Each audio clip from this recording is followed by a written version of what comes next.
강원도 현안과 이슈를 짚어보는 헬로 이슈 토크 시간입니다. 매년 봄철이면 국내 최대 산림 자원을 확보한 강원도에선 산불 발생 우려로 긴장 상태를 맞이하게 되죠. 지난해 3월 울진 삼척에서 발생한 대형 산불에 이어 올해는 지난 4월 강릉에서 발생한 산림 화재로 인해 지역에 막대한 피해가 발생했습니다. 헬로 이슈 토크, 오늘은 김성덕 강릉 산림항공소장, 강원도립대학 강승구 소방환경방재학과 교수 모시고 두 번에 걸쳐서 강릉 산불 실태와 산불 진화, 예방 대책 살펴보는 시간 가져보겠습니다. 오늘은 그 첫 번째 시간으로 이번 산불 실태와 산불 진화책에 짚어보겠습니다. 강승구 교수, 김성덕 소장 나오셨습니다. 안녕하세요. 안녕하세요. 열심히 하세요. 네, 먼저 두 분 시청자와 강원도민께 인사 한 말씀 부탁드릴게요. 소장님 먼저 부탁드립니다.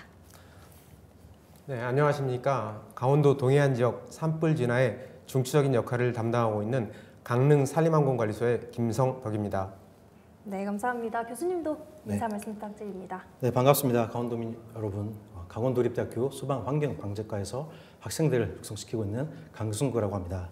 우선 헬로토크 이슈에 출연할 수 있는 기회를 주셔서 감사하고요. 화재 안전이라는 이 중요한 주제를 다룰 수 있는 기회를 주신 것에 다시 한번 감사를 표하고 싶습니다. 곧 강원특별자치도가 출범하는 만큼 이 자리를 빌려서 더욱더 화재로부터 안전한 강원도 그리고 살기 좋은 강원도가 되기를 바라봅니다. 네, 저희도 나와주셔서 너무 감사드리고요. 네, 소장님께서는 이제 또 강릉 산림항공관리소에 대해서 또 잘 모르시는 분들 있으실 텐데 그분들 위해서 어떤 곳인지 설명 부탁드립니다. 네, 저희 강릉 산림항공관리소는 산림청, 산림항공본부 소속 기관으로서 강원도 동해안 지역의 산불 진화와 산림 병해충 방제를 목적으로 2001년도에 강원도 강릉시에서 개청을 하였습니다. 저희 관리소에는 초대형 헬기 1대와 대형 헬기 3대를 포함하여 총 4대의 헬기를 보유하고 있으며 조종사를 포함하여 32명의 직원이 즉각 출동할 수 있도록 항상 준비된 상태로 근무 중에 있습니다. 그야말로 이제 산불 최일선에 계시다고 보면 될 것 같은데요. 이번 강릉 대형 산불 발생한 지 시간은 좀 지났지만 지역 주민분들께는 이제 그 여파가 계속되고 있습니다. 먼저 이번 산불 어느 정도의 규모의 산불이었는지 정리 먼저 해볼 텐데 교수님께서 먼저 말씀해 주시죠. 네, 우선 이번 산불 화재로 삶의 터전을 잃으신 분들께 위로의 말씀을 전해드립니다. 네, 이번 강릉 대형 산불 화재는요, 지난 4월 11일 화요일 8시 30분경 강릉시 남곡동에서 발생을 하였습니다. 산림 화재로 인해서 20명의 이제 인명 피해가 발생을 했는데요. 그중 한 분은 이제 사망을 하셨고요. 나머지 19분은 이제 경상에 대한 피해를 입으셨습니다. 384개소 566동 254억의 재산 피해가 발생을 하였고 또한 725명의 이재민과 더불어 산림에도 약 170헥타르 이것을 이제 축구장 규모로 이제 환산해 보면 약 240개 정도의 규모라고 볼 수가 있겠는데요.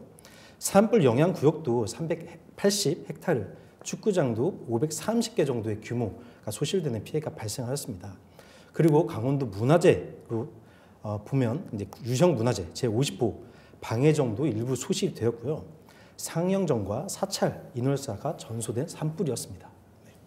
네, 지금 말씀하신 것처럼 피해가 막대한 상황인데 이렇게까지 큰 피해가 발생한 이유도 있을 것 같습니다. 이번 산불 특징을 좀 살펴본다면 어떤 게 있을까요?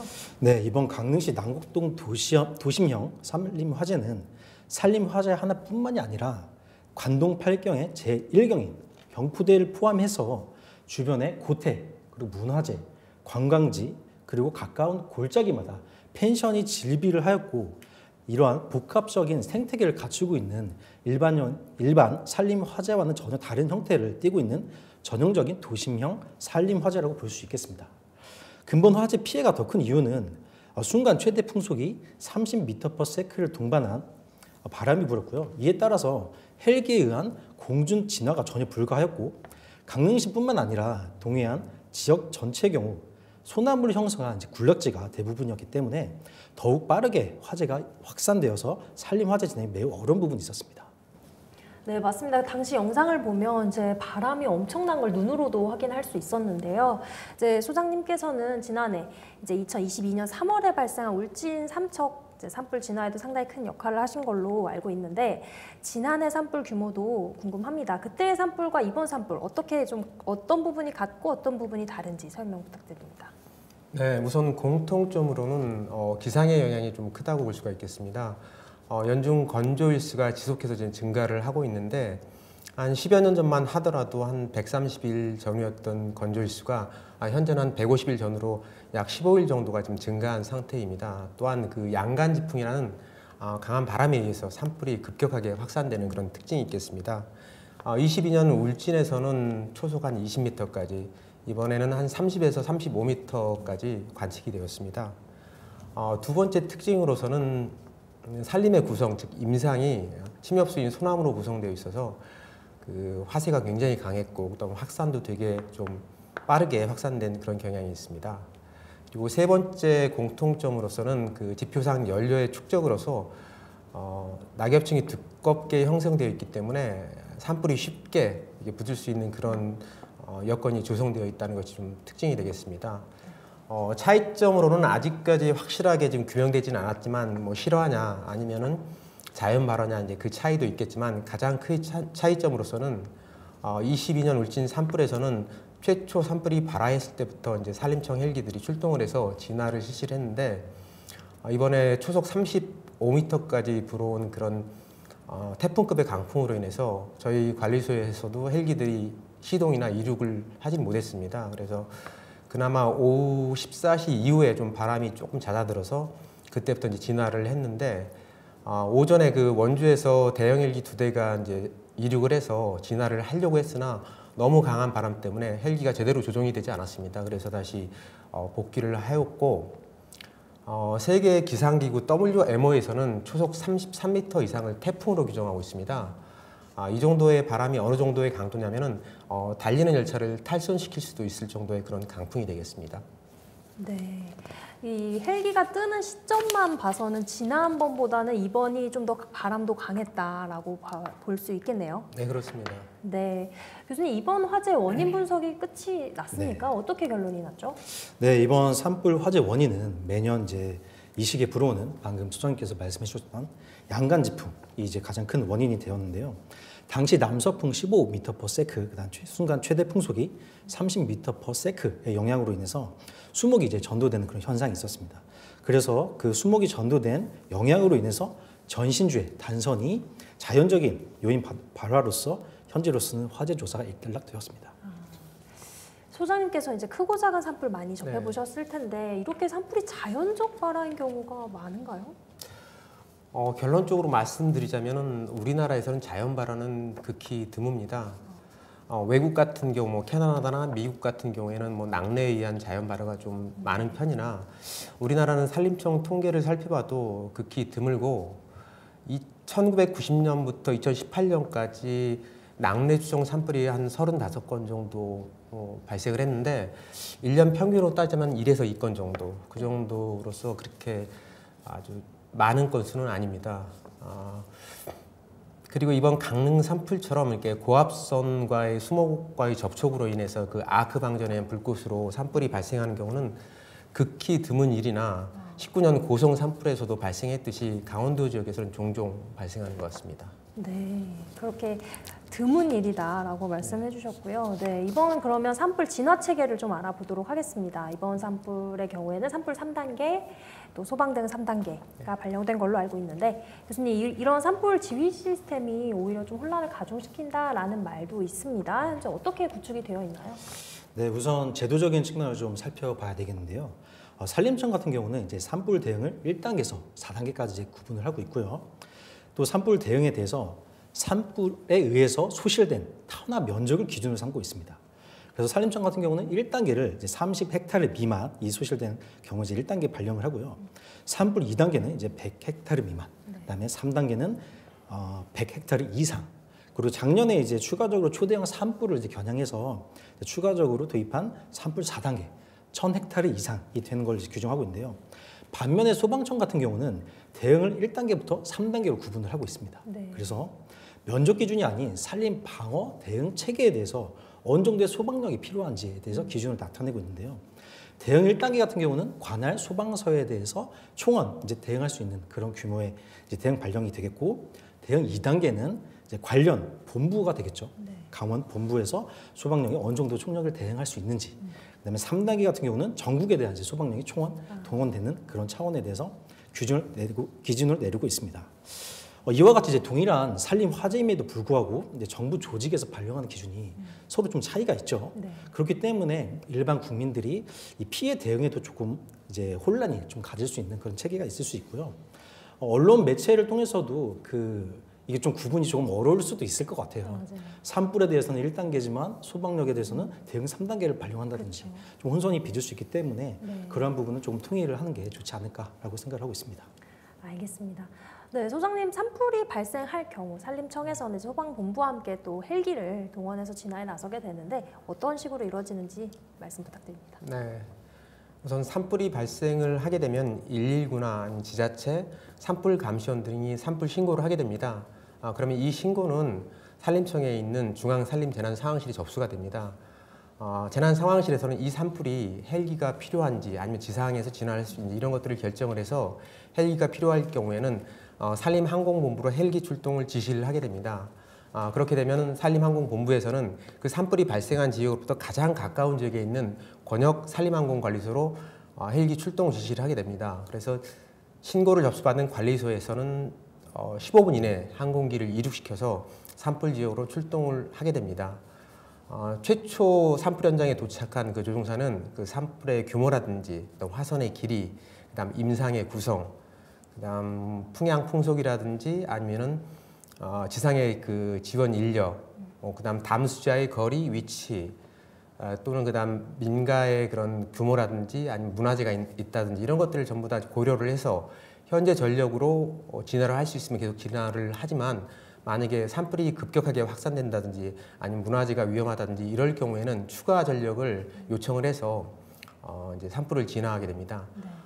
지상 진화 측면에서는 지자체 공무원과 그다음 예방진화대, 그다음 지방산림청이라든지 국일인관리소에 있는 산불 재난 특수 진화대 등이 그 고성능 산불 진화차와 함께 진화를 하게 됩니다. 소방에서는 또 그 소방차가 접근할 수 있는 도로 주변의 건물이라든지 주택 이런 데 산불이 확산되지 않도록 방어 업무를 수행을 하고 또한 그 산불 진화차와 그다음 헬기가 물을 담수할 수 있는 이동식 저수조에 물을 급수하는 등 그런 활동을 통해서 산불 진화를 지원하고 있습니다. 네. 이제 지상 인력도 물론 굉장히 중요하지만 이제 산불에는 항상 이제 거론되는 게 헬기인데요. 네. 이 헬기가 이제 그럼 강원도 얼마나 가지고 있나 이런 것도 궁금한데 지금 현재 상황 알려주시죠. 네. 현재 산림청에서는 초대형 헬기 3대, 그다음 대형 헬기 6대를 보유하고 있고 강원소방에서는 중형 헬기 2대, 그다음 각 지자체에서 임차해서 운영하는 중소형 헬기 9대로서 총 20대를 보유하고 있습니다. 그런데 이 자산들은 최초에 투입될 수 있는 자산이고 만약에 산불이 대형화되거나 초대형 산불로 확산될 경우에는 전국에 있는 자산들을 다 동원해서 끌 수 있기 때문에 최초 지금 규모보다는 상당히 많은 양의 그 헬기들이 투입될 수 있는 게 현실입니다. 그렇습니다. 알겠습니다. 근데 이제 또 간혹 가다가 헬기 추락 사고라던가 이런 게 발생을 하면 네. 이제 기령이 45년 이상이었다, 뭐 몇십 년이었다 이런 말들이 네. 나오고 있는데 그래서 산불 진화 역량이 떨어진 건 아니냐라는 이제 국민분들께서는 조금 우려의 목소리도 있습니다. 이렇게 네. 헬기 기령과 산불 진화 역량의 연관성은 어느 정도라고 보시나요? 결론적으로 말씀드리자면 헬기 기령과 산불 진화 역량과는 관계가 없다고 말씀드릴 수 있겠습니다. 헬기의 기령은 항공 안전이나 정비와는 좀 관련이 있다고 할 수가 있겠으나 진화 역량과는 전혀 관련이 없다고 자신 있게 말씀드릴 수가 있겠습니다.